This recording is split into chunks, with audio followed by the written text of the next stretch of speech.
Halló, sziasztok, szép napot minden magyarnak határon innen és túl, ez itt a Bitcoin hírek szaszával. Nézzük is, Ryan Mattától hozom a Mi is a Flux című videót, úgyhogy aki nézi, az legalább iratkozzon fel a csatornára, vagy lájkolja ezt a videót mindenképp nála is, mert nagyon jó lett szerintem, és akkor el is kezdem fordítani. Na nézzük. What's up, crypto fam? Welcome back to my crypto breakdown whiteboard miniseries. Bízunk kripto családom, üdvözlök mindenkit újra a kriptó fehér táblás mini epizódjaimba, ugyebár itt rajzolgatja a dolgokat, infografikát, úgyhogy nagyon jól csinálja az ember. Na, In nézzük today's is. video, we're gonna throw the flux down. Mai videóban a Fluxról fogunk beszélgetni. So, what is flux? Szóval That's a mi great is a question. Flux? Let me give you Ez a nagy kérdés. a high-level crypto definition. Hadd adjak nektek egy magas szintű kriptó definíciót, vagy meghatározást ezzel kapcsolatban. Which is gonna be way over your head. Ami lehet, hogy túl lesz a fejeteken, vagy lehet, hogy meg se fogjátok elsőre érteni. And I'll break it down in layman terms, so even if De utána majd leegyszerűsítem az egészet. you have zero crypto experience, you will be able to fully understand the potential of an asset like flux. Tehát még ha semmi kripto tudásod sincs a végére, akkor is meg fogod érteni, hogy milyen potenciál rejlik egy ilyen projektben, mint például a Flux. Flux is the very first decentralized computational network. A Flux az első decentralizált számítástechnikai hálózat. Or decentralized Web3 nodes Decentralizált Web 3-ra, Internet 3.0-ra. scaling infrastructure provider. És node scaling csomó pontokat tudnak skálázni az infrastruktúrájukba, tehát sok eszközt lehet rákötni, és akkor ide lehet bérelni, és gépeket, minden egyéb, majd mindjárt belemegyünk. You will. So, if you're like me and you have no clue what any of that means, És hogyha olyan vagy, mint én, és akkor nem is nagyon érted, hogy ezek mit jelentenek, amiket most mondtam, pedig ő azért rohadtul benne van a full respect az embernek, mert nagyon vágja itt a kriptókat, meg mindenfélét, átlát olyan mélységekben, amit mások nem. don't worry, I got your back. By the end Tehát akkor se aggódjon senki, hogyha nem érti egyelőre itt a of lényeget. this video, you're going to understand every aspect about flux. A videó végére mindenki meg fogja érteni minden egyes oldalát a Fluxnak. And P.S. Don't leave early. Towards És utóirat, ne távozzon senki korán, ne kapcsolja ki a felénél a videót. the end of this video, I will tell you how you can enter my next $1,000 Flux giveaway. És hát mindegy is egy $1000 Flux ajándékozást is tart majd, várjunk csak, és akkor second channel, az hol is, az most hirtelen itt nem találom meg benne, de arra is fel lehet iratkozni. Na mindegy, nézzük tovább a videót, azt mondja, hogy... And special thanks to the Flux team for sponsoring this video. So És külön köszönet a Flux csapatának, hogy szponzorálták, támogatták ezt a videót. I'm sure everybody watching this video has heard of Amazon. Szóval biztos vagyok benne, hogy bárki, aki nézi ezt a videót, az hallott már az Amazonról. But what most people don't understand about Amazon is the fact that Amazon makes 65% of its income from AWS. Viszont amit nem biztos, hogy sokan tudnak, hogy az Amazon a bevételeinek a 65%-át, a kétharmadát az AWS-ből szedi. AWS az Amazon Web Service, Amazon webes szolgáltatásai. Crazy, right? Amazon made $62.2 billion last year Az elég kemény, nem? Az Amazon csak a múlt évben 62 billió dollárt csinált, just from AWS alone. csak az AWS-ből. But what the heck is AWS and how does that relate to Flux? De mi a jóisten az AWS, és mi köze van ennek a Fluxhoz? Great question. Jó kérdés. AWS is Amazon's cloud infrastructure. Az AWS az Amazonnak a felhő infrastruktúrája, ugye a felhőbe töltjük fel már képeket, meg minden egyebeket. What that means is if you have a website like ESPN and Ami azt jelenti, hogy ha van egy weboldalad, mint például az ESPN, ez ugye már nagy sportcsatorna, every 5 minutes you have an author publishing a new blog, és minden 5 percenként mindig van egy szerző, aki valami új hírt vagy videót tesz ki itt a honlapra. or you're uploading a 500 gigabyte 6K video of last Vagy blogot írnak, vagy feltöltenek egy 500 gigabájtos 6K-s videót night's Lakers game, a tegnap esti you kosármeccsről. need to have the ability to store all of that data. Akkor ugyebár raktározni kell ezt az adatot valahol. That means that you only have two options. Ez azt jelenti, hogy csak 2 opció van. You could build your own server, Vagy megépíted a saját szerveredet, meg szerverfarmodat, ahol a számítógépek vannak, ugyebár amik tárolják ezeket az adatokat. You would need to buy or rent a building, pay És akkor ehhez venni kell egy épületet, vagy people to bérelni, manage the server, fizetni az embereknek, hogy karbantartsák a számítógépeket. or you could just rent server space from Amazon. Vagy másik oldalról, másik megoldás, hogy fogod és akkor kibérled az Amazontól ezeket a szervereket. I think it's pretty obvious why 99.99999% of businesses lease their cloud infrastructure from Amazon.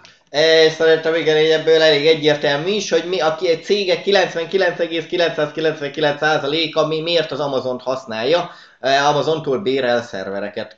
Now, this is where Flux really starts to shine, and why És itt kezd igazán fényleni a Flux, vagy kitűnni. I say that Flux is the ultimate hybrid layer 1 and layer 2 blockchain. És ezért mondom, hogy a Flux az ultimate, a végtelen legkomolyabb hibrid layer 1-es és layer 2-es blokkláncos, jövel két szinte egymáson. This team knew that proof of work was the only option.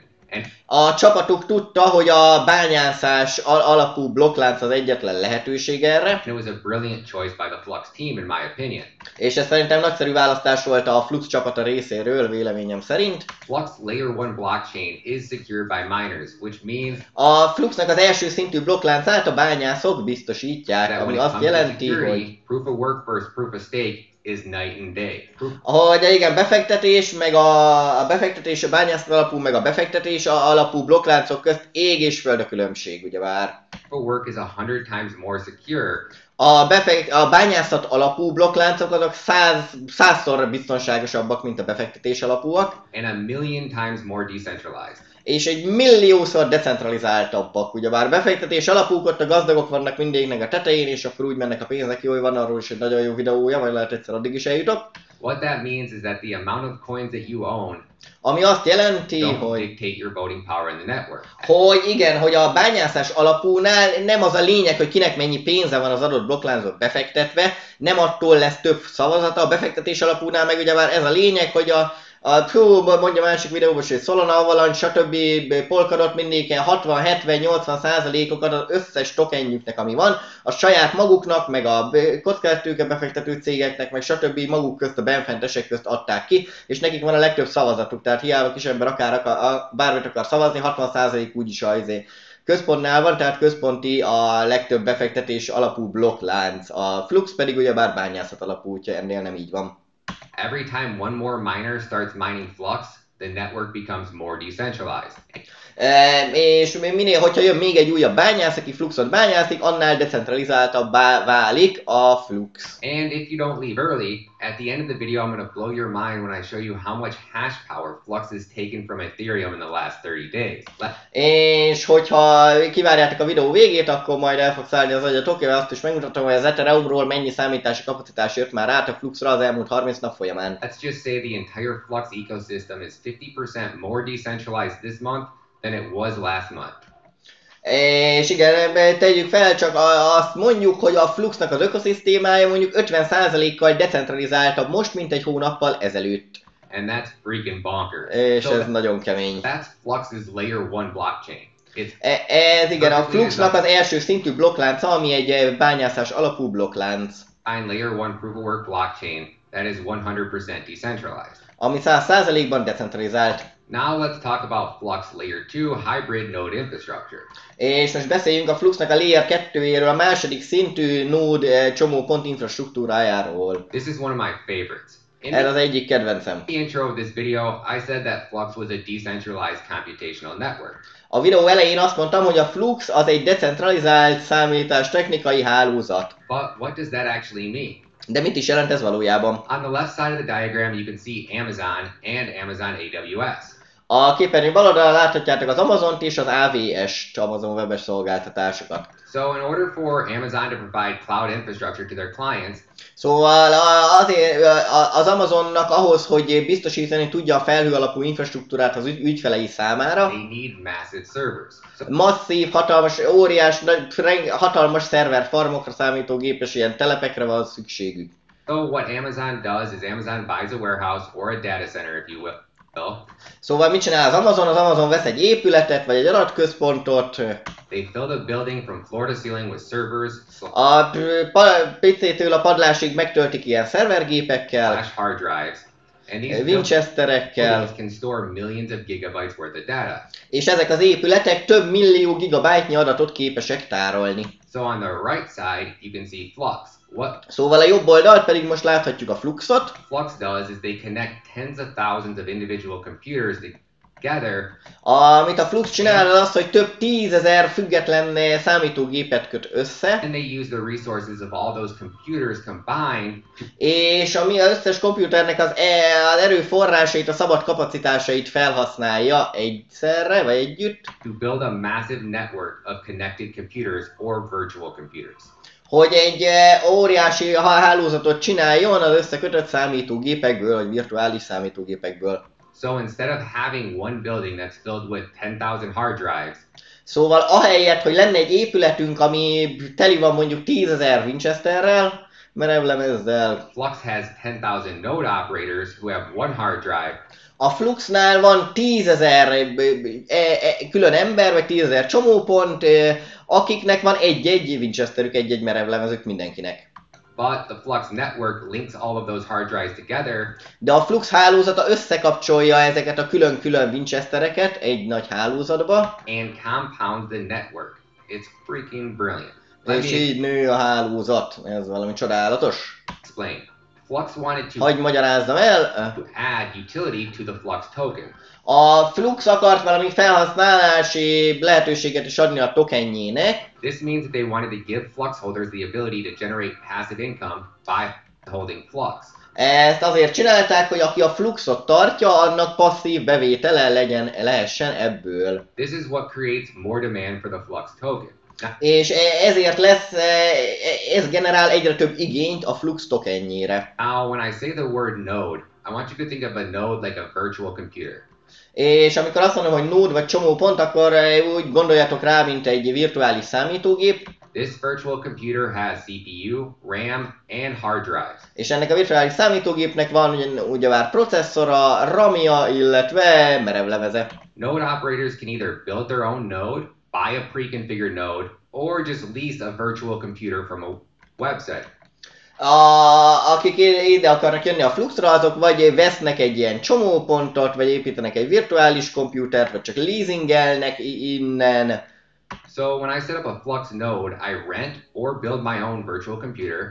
Szóval amikor egy Flux csomópontot felállítok, elkészítek, akkor vagy bérlek, vagy megépítem a saját virtuális számítógépemet. I take my Flux, I stake a set amount of Flux inside my virtual computer, Tehát fogom a Fluxomnak egy részét, behelyezem a virtuális számítógépbe, and then Flux turns this virtual computer into a quote-unquote Flux node.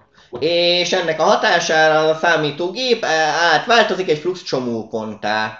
What that means is that Flux can now compound the resources from the new node with És amit ez jelent, hogy a Flux most már össze tudja szedni az erőforrásokat az új nódból is, ez is rácsatlakozott a rendszerre, az új csomópont. all of the other nodes on the network. A többi csomópont az, ami már eddig is a hálózaton volt. If you take a look at the screen here, you can see the virtual computer requirements based on És hogyha nézitek itt a képernyőt, akkor itt lehet látni, hogy a virtuális számítógépeknek milyen követelményei vannak, hogy milyen gépek, milyen alapparaméterek kell, hogy legyenek a számítógépnek, hogy a Fluxra lehessen jönni csomópontnak. up the amount of Flux you own and how much Flux you're willing to stake. If you own 1,000 Flux, És hogy igen, mennyi Fluxot kell, hogy betegyél, és milyen számítógépre van szükséged, egyes kategóriákba tudjál csomópontot létrehozni. Például, hogyha van 1000 Fluxod, itt a bal oldal ugyebár, you would need to rent a virtual computer that has 8 gigabytes of RAM, 220 gigabytes of solid-state hard drive space, and that would be a cumulus node. és akkor igen, ez egy cumulus node, cumulus csomópont, hogyha van 1000 Flux az embernek, egy 8 giga RAM-os számítógépe, vagy 220 GB-os merevlemeze, akkor ezzel már egy ilyen kisebb csomópontot el tud indítani. If you have 12,500 Flux, you would need to rent a virtual computer that has 32 gigabytes of RAM. Ha már 440 12500 hard Fluxod drive van, space, akkor már and that ennyi would giga, give you meg Winchester. ekkora RAM Winchester kell hozzá, ez a Nimbus node. 3,000 coins of Flux. Ha meg már 40 000 Fluxod is van, akkor You ilyen would need to Stratus rent a virtual típusút is ilyen computer that géppel has lehet 64 indítani. gigabytes of RAM and 888 gigabytes of solid-state hard drive space. That would be your Stratus node. What that means is that people can take their Flux, Amit ez azt jelenti összességében, hogy az emberek foghatják a fluxukat, watch one YouTube video on how to set up a node, megnéznek egy YouTube videót, itt vannak, hogy kell felállítani egy flux csomópontot, and start generating passive income. és már kezdhetnek is passzív bevételre szert tenni. You see, every time somebody sets up a node, the Flux computational network gets bigger. És ugyebár, amikor egy csomópontot felállít, vagy létrehoz itt a Flux hálózatán, akkor a Fluxnak a teljes számítási kapacitása az egyre nagyobbra nő. For example, if we take a look at the Flux OS dashboard, hogyha például a Flux operációs rendszerének a dashboardjának kimutató táblázatán we can nézzük, see that there are currently 13,346 nodes that are running as of today. akkor láthatjuk is, hogy jelenleg 13.346 csomópont fut jelenleg a Fluxon, annyi van rákötve. Now, if we take our mouse and we hover over the yellow part of the graph, Nos, hogyha fogjuk az egeret és ide a sárga részre húzzuk, akkor látjuk, we'll see that it displays the exact number of Nimbus nodes that are currently running. hogy például itt a Nimbus típusú csomópontokból 15% fut 2113 darab.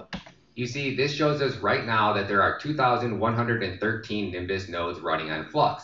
Tehát ebből látjuk, hogy ez a Nimbus nódból most 2113 fut a Fluxnak So each hálózatán. Nimbus node has 32 gigabytes of Szóval RAM. minden Nimbus nódban lévő számítógépben 32 GB RAM van és 440 GB merev lemez legalább. 440 gigs of solid state hard drive space. What that means is if we take 440 and we times that by 2,113, Ami azt jelenti, hogy ha megszorozzuk ugyebár 2113 csomópontot a 440 GB merevlemezzel, akkor majdnem 1 millió gigabyte van itt csak a Nimbus nódokon. that means that just from the Nimbus nodes alone, the Flux network now has 929,720 gigs worth of storage space that businesses can lease from Flux. 1000 terabyte vagy egy petabyte már majdnem. Amit az üzletek kibérelhetnek ugyebár, hogy adatot tárolhassanak a Fluxnak a hálózatán. Just like they do Amazon. Ugyanúgy, mint ahogy az Amazonnál is You see, csinálják. every time one more node goes online, the Flux network gets bigger and bigger and bigger.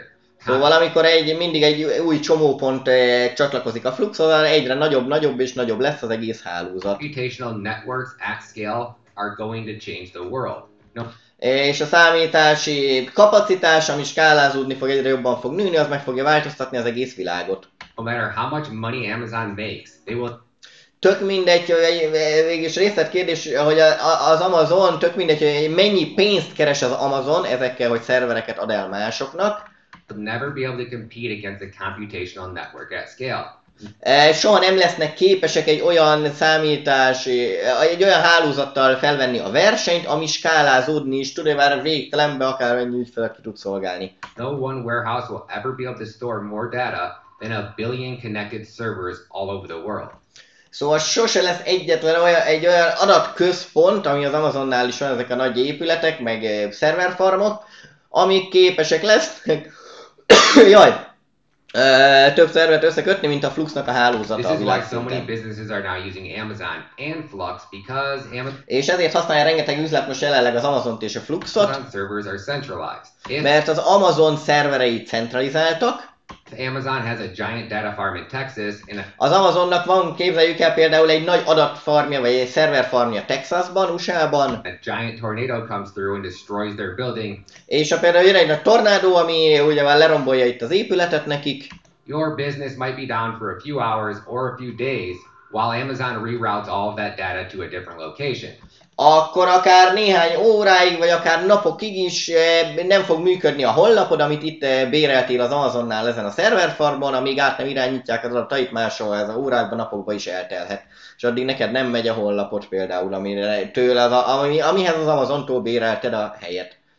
Or even worse, the United States has rolling blackouts and Vagy még ennél is rosszabb, az Egyesült Államokban például áramkimaradások vannak, multiple states lose power. és több államba is elmegy az áram.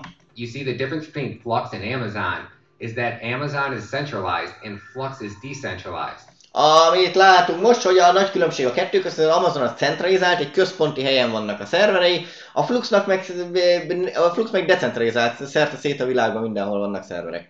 Flux relies on people from all over the globe.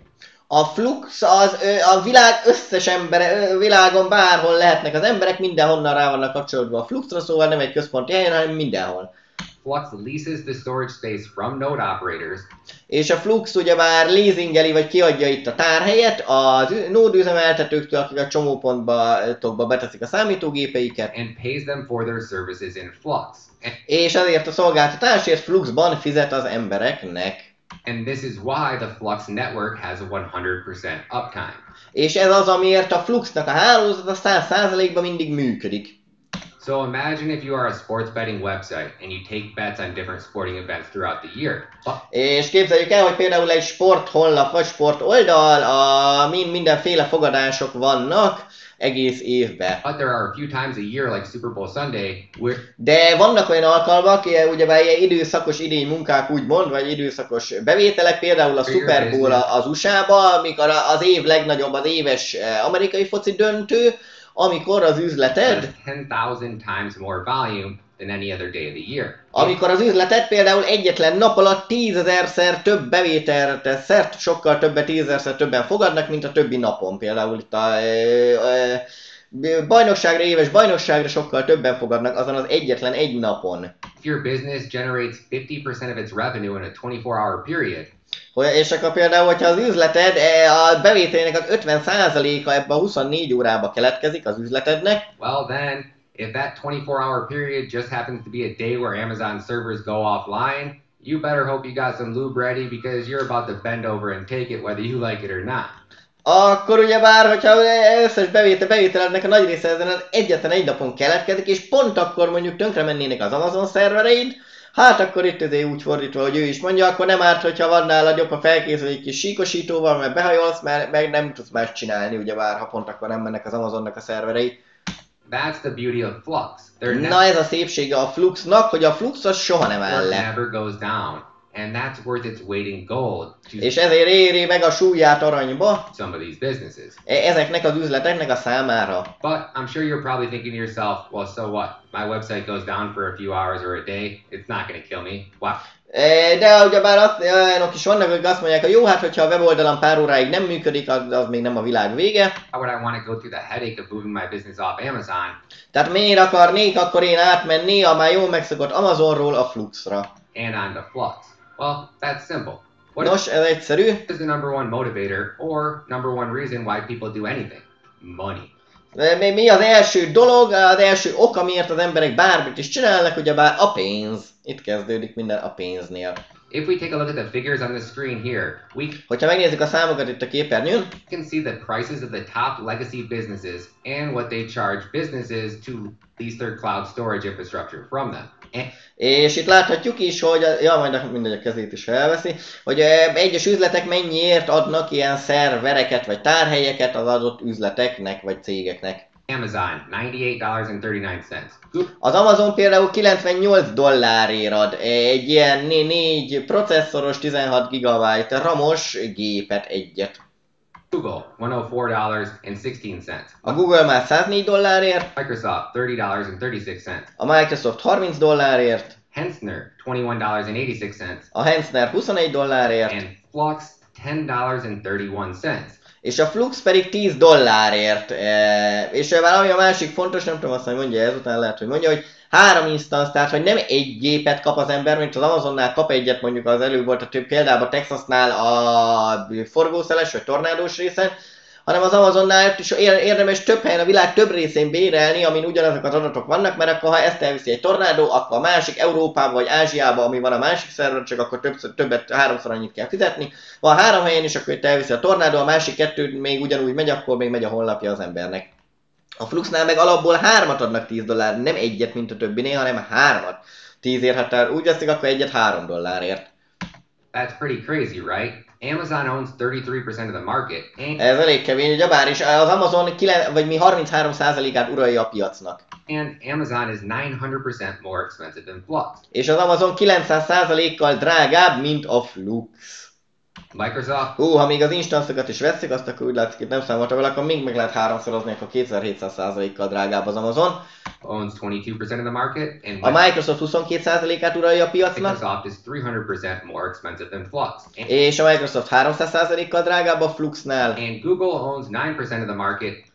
Az amúgy azért 200% plusz mindegy, és akkor a Google 9%-át uralja a piacnak. 1000% more expensive than Flux. És 1000%-kal drágább, mint a Flux. I mean, think about that for a second. Flux Tehát gondolkozunk már el egy percre. only costs your business $10 a month. A Fluxon csak $10 kerül az üzletnek bérelni a tárhelyet. How many people in here have a $10 a month Planet Fitness membership that they never use? Hát hány embernek van például $10 egy 4000 forintos kondi bérlete, amit sose használ? I know I haven't been to the gym in the last few months, but when I need it or I want to use their services, I can. Flux is so cheap that your business would be crazy to not use Flux. Tehát az üzletet hülye lenne az üzletet, hogyha nem a Fluxot használná, ami ennyire olcsó. And that's exactly why we see projects like Cadena building and running their infrastructure on Flux. És ezért látjuk például az olyan projekteket, mint mondjuk a Cadena, hogy ők is a Fluxra építik az infrastruktúrájukat. By 2030, 95% of all crypto projects in the space will be running their websites on Flux. És akkor ő azt mondja, hogy 2030-ra a kripto projekteknek a 95%-a a Fluxon fog futni. You see, that's the beauty in Flux and how servers work.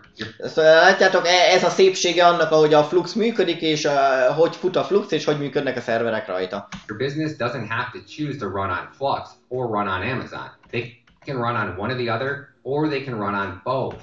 Tehát az üzletet futhat az Amazonon is, meg a Fluxon is, vagy akár mindkettőn egyszerre. A perfect example of that would be Cadena. Tökéletes példája ennek például a Cadena. If you go back and watch my interview with Cadena's president, Will Martino, Hogyha megnéznek a régebbi videómat, az interjúmat a Cadena vezérigazgatójával, Will Martinoval, vagy társ alapítójával, you will hear Will explain Flux like a wetland. When the akkor Will úgy nevezi a Fluxot, mint valami, vizes föld. Cadena network was getting attacked last year, they had to Mert hogy a Cadenának a hálózatát megtámadták a múlt évben, call in all the troops because the attacker was spam attacking the network. és mindenkit összecsődítettek, mert hogy a támadó spam elkezdte megtámadni a hálózatot spamekkel. When blockchains are running, the nodes are the ones who store a backup copy of the blockchain. Hogyha a blokkláncok futnak, akkor a nódokon, egyes csomó pontokon tárolják a biztonsági információt, biztonsági mentéseket. The miners need to be able to communicate with the nodes in order to produce blocks. És a bányászoknak a blokkláncokkon kommunikálniuk kell tudniuk a blokkláncokkal, hogy új nódokat, új csomó pontokat tudjanak létrehozni, és azokba eltárolni az adatokat. The cool part about that is the fact that miners can communicate to any node. A legjobb az egészben, hogy a bányászok bármelyik csomóponttal kapcsolatban tudnak lépni, vagy tudnak kommunikálni. Doesn't matter what node, they just need to be able to reach at least one node. Tök mindegy, hogy melyik nód, a lényeg, hogy legalább egyetlen egy nódot el kell, hogy tudjanak érni. So this attacker found a way to basically send a special type of transaction that would cause one individual node to lose sync with the network. Tehát a támadó úgy csinálta ebben az esetben, hogy egyesével elkezdte megtámadni a csomó pontokat, hogy azok leálljanak. One by one, he was targeting each node. So igen. Just imagine if the Cadena network has 1000 nodes up and running. És akkor képzeljük el, hogyha a Cadena hálózatának van például 1000 ilyen csomópontja, ami fut jelenleg. I'm an attacker and I want to crash the network, I need to take down every single node. És hogyha jelennék a támadó, akkor mind az összeset egyesével, mind az 1000 csomópontot meg kell támadnom. The second that last node goes down, the blockchain would stop producing blocks. És abban a másodpercben, mint az utolsó csomópontot is megtámadtam, azt is leállítottam, akkor az egész blokklánc leáll és nem termel új blokkokat. So, one by one the attacker started taking down all of Cadena's nodes. Szóval a támadó egyesével elkezdte leszedni a Cadenának a csomópontjait. I'm sure you can imagine why it's mission critical that the attacker never has the ability to shut down every single node in the network. És most már ugye már látjátok ti is, hogy miért olyan fontos, hogy a támadók sose tudják az összes csomó pontot megállítani, vagy leblokkolni. And that's exactly what the attacker did to Cadena. És pontosan ezt csinálta, a támadó egyesével próbálta leszedni a csomópontokat, befagyasztani, megállítani. But lucky for Cadena, they had nodes running on Flux. De a Cadena szerencsére, Cadena nódok a Fluxon is voltak, Cadena csomópontok. What makes Flux so special is that the nodes are triple redundant. És ami nagyon igazán különlegessé teszi a Fluxot, az az, hogy hát háromszoros redundancia van a csomópontoknál, ami azt jelenti, hogyha ugye már van egy csomópont, és akkor van két, hát backup, hogy van az magyarul, két tartalék is van még mellette, azért van a 3 instance is náluk, hogy 3 gépet kap rögtön az ember a $10, nem csak egyet.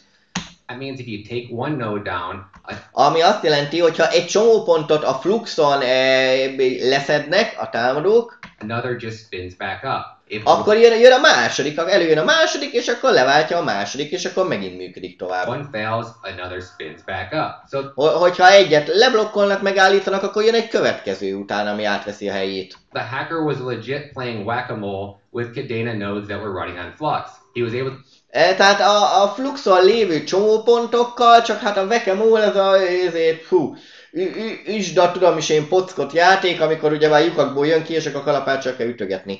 És akkor ugyanezt csinálta a támadó, próbálta ő leszedni a Fluxon a Cadena nódokat, vagy leállítani, de mindig jött helyére egy másik. Egyet leállított, akkor jött helyére egy másik, a másikat leállított, már ez is visszaállt. To take down all of the Cadena nodes, but he couldn't take down the Cadena nodes that were running on Flux. Tehát ami Amazonon voltak Cadena nódok, azokat mindet lebírta állítani a támadó, de amik Fluxon voltak, azokkal már nem bírt.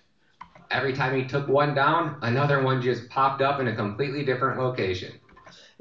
Vagy amikor, hogyha egyet teljesen leszedett, az egynek mind a 3 verzióját leszedte, már amikor 3-szor a tartalékok is, azokat is lebírta állítani, akkor megjött a világ másik részre egy újabb csomópont, ami beszállt a képbe, és átvette azt, amit a támadó leállított, azon is megvoltak ugyanazok az adatok, nem állt le a rendszer. And this is why Will said that Flux is like a wetland. És ezért mondta Will Martino, hogy a Flux az olyan, mint egy valami vizes föld. Should the Mississippi River.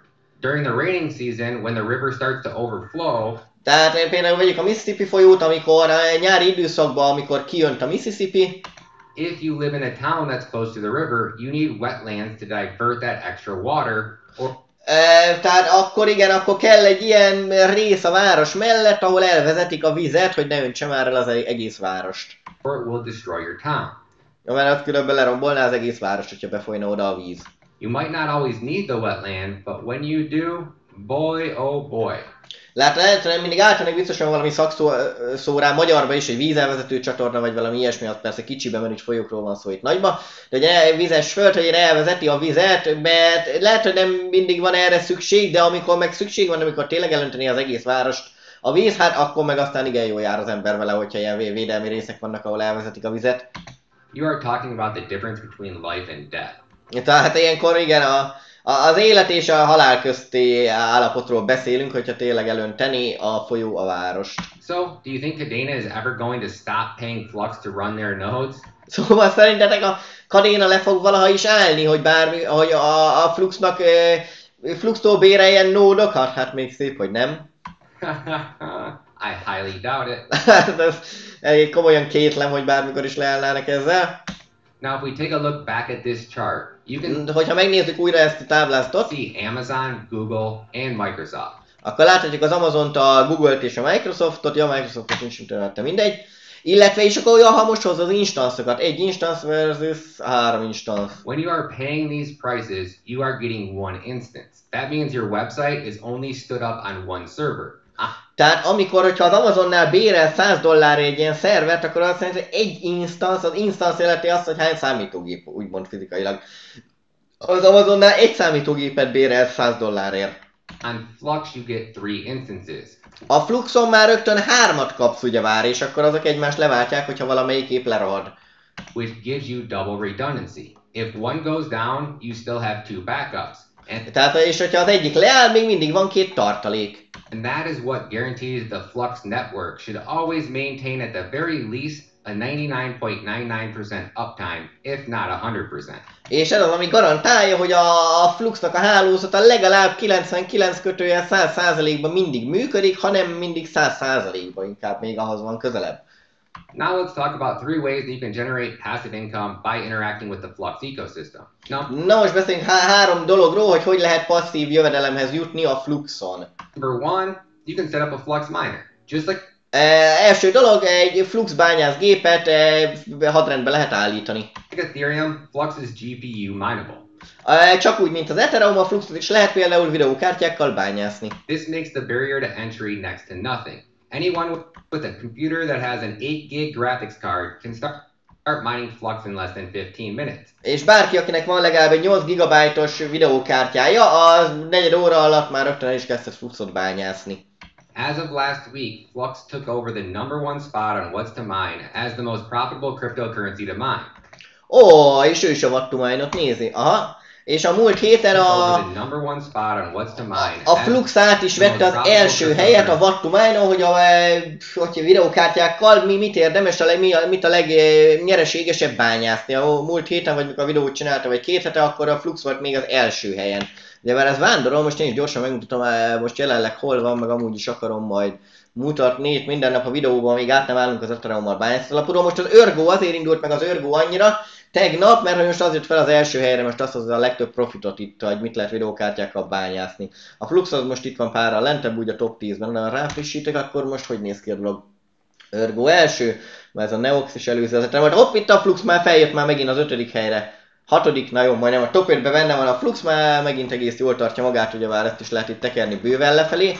De itt van a teteje felé, a Flux még az elsők közt úgymond, vagy hát a top 6-ba. Hát top 10-be, és akkor mindig kicsit vándorolgatnak. Ugye most meg az Ethereum bányászatnak így is úgy is át kell menniük valahova. Na jó, visszatérve a videóra, igen, nézzük tovább.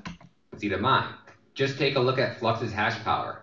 Csak nézzük meg a Fluxnak a számítási kapacitását, ezt én is mutattam tegnap vagy tegnap előtt valamelyik videóba, ugye már 1 megahash-ről 2 megahash-re nőtt. It's going straight parabolic right now. Parabolikusan kilőtt most, és vajon miért? Because Ethereum is straight kicking their miners to the curb. No. Mert az Ethereum igen kirúgja a bányászait. Annyi, hogy visszatérve, mert ezt itt nem mondja, de ugye már nagyon kicsi még ez a megahash, hogy 2 megahash tud a Flux.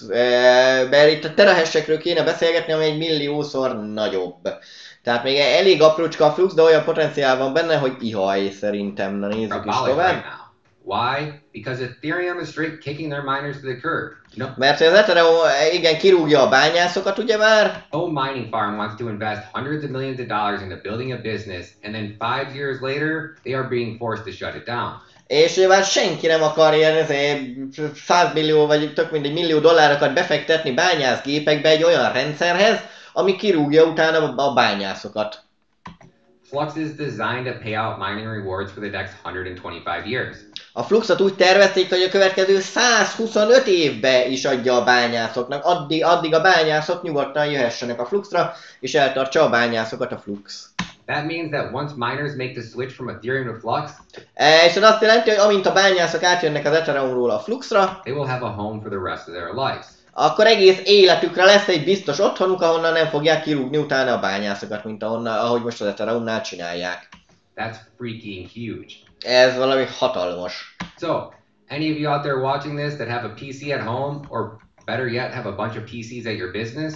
Szóval bárki, aki nézi az adást, és van egy számítógépe otthon, vagy még jobb, hogyha van egy üzlete, amiben az üzletben még több számítógép van.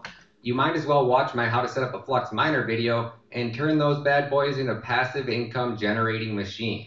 Akkor jobb, ha megnézi, ahogyan is hozzunk létre egy Flux csomópontok című videómat, és akkor már rögtön passzív bevételre is tehet szert a számítógépeiből. Links to that video is down in the description. Igen, jelent fel a leírásba a link ehhez a videóhoz is. The second way you can earn passive income in the Flux ecosystem is by setting up a node like we talked about earlier in this video. És a második módja, ugyebár első, hogy bányásznak beszáll az ember a Fluxra, a második, hogy szerezhet pénzt belőle, az, hogy csomópont üzemeltetővé válik. There are 4 tiers. So for example, and don't quote me on these numbers, a Cumulus node, you rent a server for $10 and then you earn $25 a month in Flux. Tehát jó, ezt a számokat ezek ugye már mindig változhatnak, de most jelenleg, ahogy ő számolta, hogy már például egy ilyen Cumulus nódot létrehoz az ember, and then you earn $25. Akkor például $10 kerül neki ezt üzemeltetni egy hónapban, a $25 nyereséget, vagy bevétel, ja nem, nyeresége van belőle, a profit az már az. A month in Flux. A Nimbus node, you might rent a server for $15. Nimbus nódnál esetében például mondjuk már $15 kerül üzemeltetni, de $35 a nyereség. You might make $35 per month. And a Stratus És a node, Stratus you might rent a nódnál server pedig már for $20 $20 kerül per az month. üzemeltetés, de már $100 nyereséget lehet egy hónapba behozni vele. And you might make $100 a month in Flux. És ez mind Fluxban van kifizetve. Dan likes to call node operators decentralized system administrators. És akkor Ned a Fluxnak a társalapítója, a nódokat, csomó pontokat úgy szereti hívni, mint decentralizált rendszer adminisztrátorok, itt a csomópont üzemeltetők. I won't say it's the easiest thing in the world to run a node because there is a slight learning curve when it comes to being a node operator for the first time. És szerintem ez tök egyszerű, hogy ha valaki nódot vagy csomópontot akar létrehozni, az elején persze itt meg kell tanulni a dolgokat. But that's why the rewards are much higher for running a node versus just staking. De ezért sokkal nagyobb a nyereség, a profit, hogyha egy nódot üzemeltet az ember, egy csomópontot, mintha csak stékeli, ha csak beteszi kamatoztatni a Fluxát. And the newest addition to the Flux ecosystem was the launch of their Titan nodes. And És az új verziójú Fluxon már Titán típusú nódok is lesznek. this is my favorite part because people like myself who are not tech savvy, És ez a kedvenc részem, mert az olyan emberek, mint én, akik nem olyan technológiai zsenik, pedig amúgy nagyon képbe van, nem is tudom miért mondja ezt magáról. we don't need to know anything about virtual machines, servers, hard drives. De nem kell semmit tudnunk a virtuális számítógépekről, a szerverekről, vagy a Winchesterekről. Or any of that nonsense. Erről az egészről semmit nem kell tudnunk. You can take our Flux, join the Titan node program, pool our crypto with a group of other people. They take that Flux plus the other people's Flux. És akkor elég, hogyha fogjuk a Fluxunkat, betesszük ebbe a Titán stékelős nódba, ahogy sokan mások is They beteszik. pull it together and then they set up a big node. És akkor a központilag meg fogják és vesznek belőle egy hatalmas csomópontot, a mi pénzünknek is ott van benne egy része, és akkor ebből kapjuk vissza mi is a nyereséget. They do all the hard work, and in return for borrowing our Flux, we És ők csinálják a nehezét a munkának, ők állítják be a hardvereket, a számítógépeket, minden egyéb, ők üzemeltetik, ők tartják karba, mi meg megkapjuk a részünket az egészből. get to make 7% APY for doing absolutely nothing. És itt 7%-os éves kamatot kapunk a pénzünkre azért, hogy abszolút semmit nem csinálunk, csak odaadtuk a Fluxunkat, hogy vegyenek belőle, építsenek belőle csomópontokat, vagy vegyenek még több számítógépet. And the node operators get to keep the rest for themselves. És a nód működtetők, akik meg a munkát csinálják, ők meg a maradékot megtartják maguknak. It's a win-win in my book. What És ezzel mindenki nyer. I love most about how Flux sets everything up is the fact that your Flux always stays in your wallet. The only És még ami tetszik nagyon, hogy a Flux az mindig a pénztárcájában marad az embernek, difference with the self-ran nodes is the fact that you can turn them off anytime you want. You can és az elkoros nódokat és csomópontokat is bármikor ki lehet then kapcsolni, take your Flux and do whatever you want with it. és akkor bármikor, amikor akarod ebben a másodpercet, fogod, kiveszed a Fluxodat, és akkor azt csinálsz vele, amit akarsz, leállíthatod bármikor. Versus where your Flux stays locked up for 30 days. Igen, aki saját magának futtatja a csomópontot, az bármikor kiveheti a Fluxot, bármikor leállíthatja a csomópontját. A Titán nód, amikor már odaadja a Fluxát az ember a pénzét, hogy építsenek helyette mások számítógépeket, és akkor abból akar majd ő is hozamot kapni, But the most exciting part akkor about ott azért már 30 napig le van kötve, ott előre kell szólni, hogy majd 30 nap múlva ki akarom venni a Fluxomat. that is the fact that your Flux always stays in your Zelcore wallet. How De ez a legjobb az egészben, hogy a Flux az mindig az elkóros pénztárcájában marad az embernek. that? Just look at other companies És akkor ugyebár hozzá like is, Celsius. How much hogy miért nem mindegy ez, hogy mindig a saját pénztárcánkban van a privát kulccsal a kriptunk, a Fluxunk, nem kell odaadni senkinek, hogy utána, mert ugyebár hozzá itt is itt példának a Celsius, many people here lost all of their crypto hogy tudja, és mennyi ember vesztette itt el vajon a kriptóját a Celsius miatt, because they staked it on Celsius, and now Celsius has custody of all their crypto. és a Celsius pedig ugyebár befagyasztotta mindenkinek a pénzét, mert odaadták az emberek a Celsiusnak, utána náluk volt a kriptójuk, be tudták fagyasztani, nem adják vissza. De itt a saját pénztárcájában marad az ember a Fluxnál a kriptó, tehát nem is tudja senki befagyasztani, mert bármikor kiveheti a saját pénzét az ember. That will never happen on Flux. Tehát ez soha nem történhet meg a Fluxnál, ami a Celsiusnál, hogy befagyasztják az embernek a pénzét. Your crypto is always in your wallet, and you are the only one who owns the private keys to that wallet. És mindig az embernél marad a saját kriptója, és csak ő maga tudja a privát kulcsát ahhoz a pénztárcához. And this leads us into the next topic, which is snapshots. És aztán elérkezünk a harmadik kereseti lehetőséghez a Fluxnál, a stékeléshez. Time Flux integrates with another ecosystem, they run what are called validators. És bármikor, amikor a Flux kapcsolatba lép egy másik blokklánccal, akkor ott is a validátoroknak hívják ezeket. Flux just integrated with the Solana ecosystem. Flux például összeállt a Solana ökoszisztémájával. That means that Flux is running a Solana validator. És ami ez a nem gyenge benne, hogy tehát a Flux ő egy Solana validátor nódot, validátor csomópontot futtat. A Solana befektetés alapú, és amikor összeálltak a Solanával, akkor most már úgymond a Flux is tud bányászni, hát nem bányászni, mert a befektetés alapú, a Flux is be van fektetve a Solanába, és kapja vissza tőle a pénzeket, mert a befektetés alapú meg úgy adja a nyereséget. In doing so, Flux gets paid a percentage of every block reward every time the Solana blockchain mints a new block. Tehát a Solana hálózata bármikor, amikor egy új Solanát hoznak létre, ugyebár az is végtelen a Solana, abból is akármennyit lehet nyomtatni, amikor újakat hoznak létre, akkor a validátorok abból mindig kapnak, a nagyok, akik ezért befektettek ezekbe a befektetés alapú blokkláncokba. És ugye akkor utána már csúran cseppel jön itt a Fluxhoz is a pénz, hogy összeállt a Solanával, és akkor a Flux is mindig kap. Hogyha a Solanán ad ki új Solanát, akkor mindig jut abból a Fluxnak is.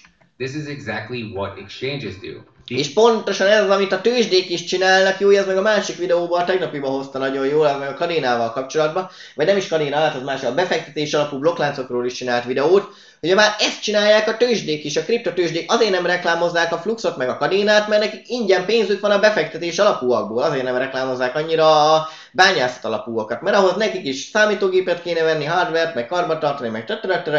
De így a legegyszerűbb, mert a semmiből kapják a pénzt a kriptotőzsdék a befektetés alapú blokkláncokkal, mert azokat mindig nyomtatják a végtelenbe, és akkor mindig, ha újat nyomtatnak, akkor akik a validátorok, akik befektettek a befektetés alapúba, azok kapnak plusz pénzt. Tehát ingyen pénz a Binance-nek, meg mindenkinek, az összes befektetés alapú, azért nyomják ezerre, hogy Solana, meg Avalanche, meg tötörötörö, meg minden, és azért nem tolják annyira a bányászat alapúakat, ami még sokkal jobbak, mert az már valamit csinálni is kell, de az nem annyira ingyen pénz nekik. These exchanges have giant bags of every coin that's traded on their exchange. És ezeknek a tőzsdéknek hatalmas zsákjaik vannak, ugye a idézőjelben teli vannak olyan tokenekkel, amik a tőzsdéken vannak, mondjuk teli vannak Solana tokennel. 99% of those coins are just sitting in a pool in case any big whale wants to buy some. És a 99%-a ezeknek a kriptóknak csak ül egy ilyen medencébe, hogyha valami nagy bálna jönni és ha vásárolni akarna belőle, akkor tudjanak adni neki. So these exchanges will take those coins, stake them in a validator, and szóval ezek a tőzsdék fogják, és ezt a rengeteg kriptót mondjuk teli vannak Solanával, beteszik a Solana validátornak, and they start earning rewards just like miners do in proof of work network. És ők is elkezdenek így plusz bevételhez jutni ingyérbe, ugyanúgy, mint ahogy a bányászat alapú blokkláncoknál a bányászok, csak hát ők nem ingyen, mert nekik valamit le is kell tenni azért az asztalra. The only difference is the fact that these exchanges take those new tokens that they mint and az egyetlen különbség, hogy ezek a kriptotőzsdék fogják az új tokeneket, amiket kapnak, például a Solanától itt az validátorkodásért, and they sell them to retail investors at full price. Aztán eladják a kiskereskedőknek teljes áron. Flux takes those same validator rewards and they give them back to the community to incentivize them to run more miners and nodes. A Fluxnál ezzel ellentétben fogják ezeket az új tokeneket és visszaadják a közösségnek, hogy még több számítógép legyen a Flux hálózatán, még jobban fejlődjön az egész. For example, when your GPU is running, it's binding Flux. And on top of that, tehát például, hogyha fut a videókártyád, akkor az Fluxot bányászik, és ezen felül Flux takes whatever validator reward they make for running the Solana validator, and és de nem csak, hogy a Fluxot bányásza a videókártyát, ezen felül még ugyebár Solanában a Fluxnak is itt van, validátor nódjai vannak a Solanának is, nem csak Fluxot kap az ember, ami fut a videókártyája, hanem még Solanát is kap azért, mert fut a videókártyája. They distribute those Solana rewards equally based off the amount of Flux that you mine. És akkor ahhoz képest, hogy arányosan, hogy mennyi Fluxot bányászol a videókártyára, arányosan, amit a Fluxnak a rendszere kap Solana jutalmat, azt megoszta a néppel, akik fenntartják az egész Fluxnak az ökoszisztémáját. Half of the validator rewards go to the miners, and the other half of the validator rewards go to node operators. És a fele ezeknek a plusz ajándék pénzeknek, amit Solana meg stb. Ad, a Flux hálózatának, és annak a fele a bányászokhoz megy, a fele meg a csomópont üzemeltetőkhöz. 50-50. Now what's even more badass about that is the fact that Flux is now running validators for 7 different projects. És ami még keményebb ennél, hogy a Flux most már 7 különféle blokkláncon futtat validátor nódokat, ugye már befektetett, 7 különböző befektetés alapú blokkláncban már itt is futtatja a hálózatokat. So when you are mining on Flux, you're not just mining Flux. You're mining Flux plus 7 different coins all at the same time. Tehát amikor Fluxot bányászol, akkor nem csak Fluxot bányászol, hanem még 7 különféle kriptót is bányászol amellett. So picture a bank account. If you have a Szóval képzeljünk el egy bankszámlát. Chase bank account and your bank account has a set routing number. If I have a Chase bank account and you have a Chase bank account, it's very easy for me to send crypto from my bank to your bank because we both have the same bank. Tehát képzeljük el, hogy van például 2 bankszámlaszám, ha nekem ez a bank, én A banknál vagyok, meg te is A banknál, ugyanannál a banknál vagy, akkor tök könnyen tudunk egymás közt utalni. Crypto ecosystems are the same way. És a kripto ökoszisztémák is hasonlóan, vagy ugyanígy működnek. Have an Ethereum wallet and I have an Ethereum wallet, well, it's very easy for me to send you crypto. Tehát ha nekem is van egy Ethereum-os pénztárcám, meg neked is van egy Ethereum-os pénztárcád, akkor tök egyszerűen tudunk egymásnak kriptót küldeni. But if you have a Solana wallet and I have an Ethereum wallet, de hogyha már neked egy Solana pénztárcád van, nekem meg egy Ethereum-os pénztárcám van, our quote-unquote routing numbers don't match. Akkor ugye már nem egyeznek itt az adatok, meg az egésznek a rendszere, meg az algoritmusa, meg tötterötterő a háttérbe. Launches a parallel asset. What the Flux blockchain does is it spins up a side blockchain. That blockchain has its own Flux node. Tehát amit ez esetben csinál a Flux, hogy felállít egy új csomópontot, which is then paired with a Solana node, and bam. Now és akkor az most már Flux ecosystem is integrated with the Solana ecosystem, and you can now store any token from the Solana ecosystem in your Zelcore wallet.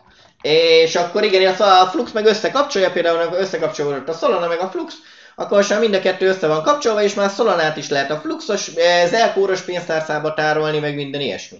You see, validators are like miners. Tehát a validátorok a befektetés alapú blokkláncokon, az, mint látjátok, olyanok, mint a bányászok a bányászat alapú blokkláncokon. But to run a validator, you need a giant bag of coin. De hogy validátor lehess egy adott blokkláncon, ahhoz egy csomó kriptóra van szükséged az adott blokkláncnak a tokenjéből, vagy kriptójából. On Solana, you need 5,000 coins to run a Solana validator. A Solanán például 5000 Solanát kell, hogy legyen, hogy egy validátor csomó pontot üzemeltethess. 99% of retail investors can't afford to run them. És a kiskereskedőknek, kisembereknek ugyebár 99%-a nem tudja megengedni, azt itt alig van valaki, akinek van 5000 Solanája. But every proof of stake blockchain needs more validators because de minden egyes befektetés alapú blokkláncnak több validátorra van szüksége. That's what decentralizes their network. Mert ez az, ami decentralizálja a hálózatukat. The proof of work blockchains, the more miners there are, the more decentralized the network becomes. Bányászás alapú blokkláncoknál minél több a bányász, annál decentralizáltabb az a rendszer. In proof of stake blockchains, the more validators there are, the more decentralized the network becomes. És akkor igen, befektetés alapúaknál pedig minél több a validátor, annál decentralizáltabb a rendszer, mert hogy? So when these other blockchains want to run more validators, they can. Szóval amikor ez a többi blokklánc még több validátor csomópontot akar futtatni, vagy validátor az meg jóváhagyói csomópontot, validátor jóváhagyói csomópont, oké, jó, a végére jut eszembe, mindegy. Now come to Flux to do so. Akkor a Fluxra jönnek, hogy ezt megtehessék. So Flux has the ability to make every single proof of stake blockchain more decentralized. Szóval a Fluxban megvan az a lehetőség, hogy az összes befektetés alapú blokkláncot még decentralizáltabbá tegye. And it's also a huge win for projects like Ergo, who don't have a sexy mainstream adoption crypto wallet. Now, és ez tök jó például az Ergónak is, az Ergo meg a Cardano van, bányászat alapú kriptó, és akkor az Ergónak is tök jó, akiknek mondjuk nincs egy saját pénztárcájuk, kriptopénztárcájuk, tudják használni a Zelcore-os kriptopénztárcát. Now that Flux is integrated with Ergo, anyone who holds Ergo can use Zelcore as their main crypto wallet. Tehát azóta, mióta összeálltak, most bárki, akinek Ergója van, az tudja használni a Zelcore-t, a Fluxos kriptopénztárcát, és ebbe is tárolhatja már az Ergóját is. Because of the Ergo Flux parallel asset, Zelcore wallets can now hold any new coin that launches on the Ergo blockchain. És ezért, hogy összekapcsolódott a kettő, a Zelcore-os pénztárcával sem minden olyan kriptót is lehet tartani, ami az Ergón van fent, még ha más is. Not just coins, but NFTs also. De és nem csak kriptókról, coinokról, meg tokenekről beszélünk, de NFT-kről is. Cool will that be when you have one crypto wallet that can hold NFTs from any ecosystem? És ez is nagyon komoly, hogy lehet egy kripto pénztárcád, ami minden egyes a világ összes blokkláncáról képes NFT-ket tárolni egy helyen. That's pretty dope if you ask me. Ez elég kemény, hogyha engem kérdeztek. You see, this is why I say that Flux's Zelcore wallet is the holy grail of crypto wallets. Tehát ezért is mondom, hogy a Zelcore-os pénztárca az a szent grálja a kripto pénztárcáknak. It's integrated with every single crypto ecosystem. Tehát integrálva van, összekapcsolódott minden egyes kripto ökoszisztémával, már más több blokklánccal. Or at the very least, the big layer one blockchains anyway. De akárhogy is, legalábbis a legnagyobb első szintű blokkláncokkal, amik jelenleg léteznek, már összekapcsolódott. Cadena, Ethereum, Binance, Solana, Cadena, Ethereum, Binance, Solana, Avalanche, Avalanche, Tron, and now Ergo. Tron és most már az Ergo-val is. Flux also has 3 more ecosystems they plan to integrate with by Q1 of 2023. Now, És 2023 első negyed évére még 3 blokklánccal terveznek összekapcsolódni Flux oldaláról. Now what's even more badass is the fact that Flux can also provide you with cloud infrastructure for your website as well. És ami még keményebb az egésznél, hogy a Flux ugye már a felhő alapú infrastruktúrát is biztosíthatja neked. It means that anytime one of these new crypto projects launches, Ami azt jelenti, hogy bármikor, amikor egy új kriptoprojekt indul, they need to build a website. Like we stated akkor kell, létre kell hozniuk ugyebár egy weboldalt, ami megfuthat a Fluxon. above, they only have a few options: Amazon, Google, Microsoft, or Flux. És erre ugye csak pár lehetősége van a cégeknek, vagy Amazon, Google, Microsoft, vagy a Flux. Now, if you're a crypto project and you build your website on top of Amazon servers, De tehát például, ha egy kriptoprojekt vagy, és az Amazonnak a szerverein építed fel a kriptoprojektedet, and the United States government, or better yet, the Canadian government makes up a law and they say it's illegal for crypto websites to run in their country, és például ha az USA kormánya, vagy még jobb, hogy a kanadai kormány mondjuk azt mondja, hogy hát náluk az országban nem lehet ilyen kriptos weboldalakat létrehozni, well then, the Canadian government can get a warrant and force Amazon to remove your website from their servers. akkor a kormány kényszerítheti az Amazont, hogy leszedje a honlapodat, és ne hagyja, hogy működjön a te honlapod. AKA, they can deplatform you from your own website at any time for no good reason. Tehát bármikor letilthatnak a saját weboldalodról, amit te akarnál használni, mert nekik az nem tetszik. In Flux, they can't shut you down because your website is running on a decentralized server. És ez a lényeg, hogy bár ez centralizált, ez központosított rendszer, az Amazon is, meg a kormányok, meg minden, ott ők azt csinálnak, bármikor letilthatnak téged, ha akarnak. Ez a különbség a Fluxnál, hogy a Flux az decentralizált, ott nem lehet azt mondani, hogy bárkinek bármiét letiltják a kormányok, mert világszintű. And those servers are not controlled by any one person. This is what makes decentralized crypto projects like Flux so powerful. És ezt teszi az olyan decentralizált kriptoprojekteket, mint a Flux, ennyire erőteljessé. Everything you do on Flux creates more of a demand for the underlying asset called Flux. És bármi, amit a Fluxon csinálsz, csak még több igényt teremt a még több Fluxra. Anytime anybody stands up a node, they need more Flux. Bármikor, valaki egy csomópontot felállít, akkor több Fluxra van szüksége. Anytime anybody uses the Zelcore wallet, they need Flux. Ha bárki az Zelcore-os pénztárcát használja, annak a használatához is Fluxra van szüksége. Anytime anybody buys Flux and stakes it to earn passive income, they need Flux. Ha bárki bármikor Fluxot vesz, hogy betegye kamatoztatni, akkor is ugyebár Fluxra van szüksége. Anytime anybody wants to stand up their backend on Flux, they need Flux. Ha bárki bármikor a háttéradatbázisait a Flux rendszerére akarja hozni, akkor ahhoz is Fluxra van szüksége, azért is Fluxal fizet. Anytime anybody wants to build their website on Flux, and they want to add third-party widgets to their website, they need to rent those widgets and pay for them with Flux. És ha bárki egy honlapot, egy frontendet akar csinálni, akkor ahhoz is Fluxra van szüksége. This is what creates massive demand for Flux. Ez az, ami hatalmas igényt, keresletet teremt a Fluxra. And the more businesses that use Flux, the more websites that get built on top of Flux, the bigger the Flux ecosystem becomes. És minél több üzlet jön, ugyebár minél többen építkeznek a Fluxra, annál nagyobbá válik az egész Fluxnak az ökoszisztémája. More demand there is for the Flux asset. És annál nagyobb lesz az igény a Fluxra is folyamatosan. And this is exactly why we are in one of the worst crypto bear markets / crypto winners that the crypto space has ever seen, and Flux is outperforming 100% of crypto assets in the top 100. És ez az, amiért hiába mi jelenleg az egyik legrosszabb medvepiacban vagyunk a kripto történelemben, és mégis a Flux a top 100, top 10, a világ legnagyobb kriptóit is túl teljesíti a Flux. And yes, you heard that right. Not 90%, not 95%, but 100%. És igen, jól halljátok, nem 90%-ánál a nagy kriptoprojekteknél, nem a 95%-ánál, hanem a 100%-ánál jobban teljesít a Flux. In the last 12 months, the price of Flux is up by 575%. Az elmúlt 12 hónap folyamán a Fluxnak az ára 575%-ot nőtt egy év alatt. Talk about a store of value. Ugye, ha beszélünk itt értékmegőrzőről? There is a reason why 99% of crypto investors' portfolios are down 95% right now.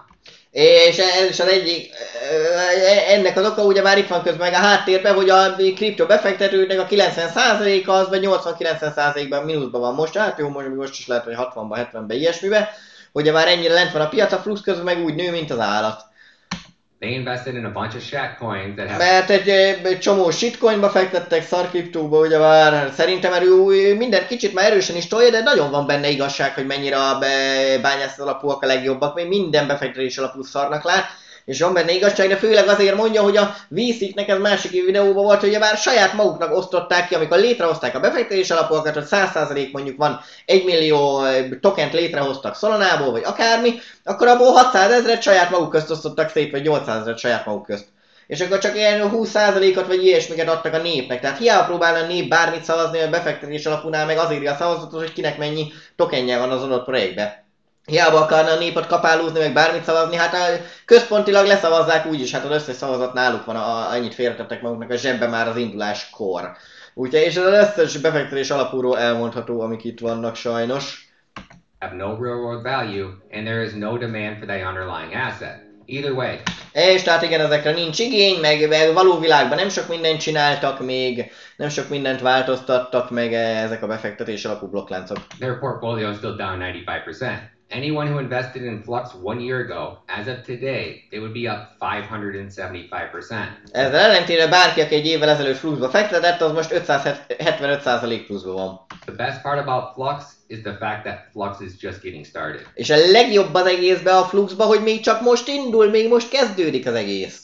Hey you, do you want to win $1,000 in Flux, or do you want to learn more about making generational wealth by investing in cryptocurrency? Hey, akarsz $1000 ingyen Fluxot kapni, vagy befektetni kriptókba úgy, hogy generációs jó léted legyen belőle?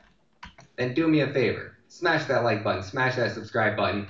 Akkor nyomd meg a feliratkozás gombot, nyomd meg a like gombot. Retweet the link.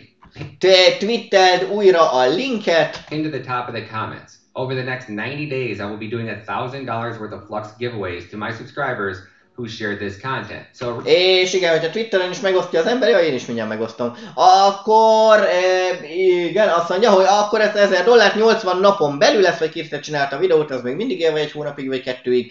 Akkor majd fog 1000 Fluxot ingyen ajándékozni.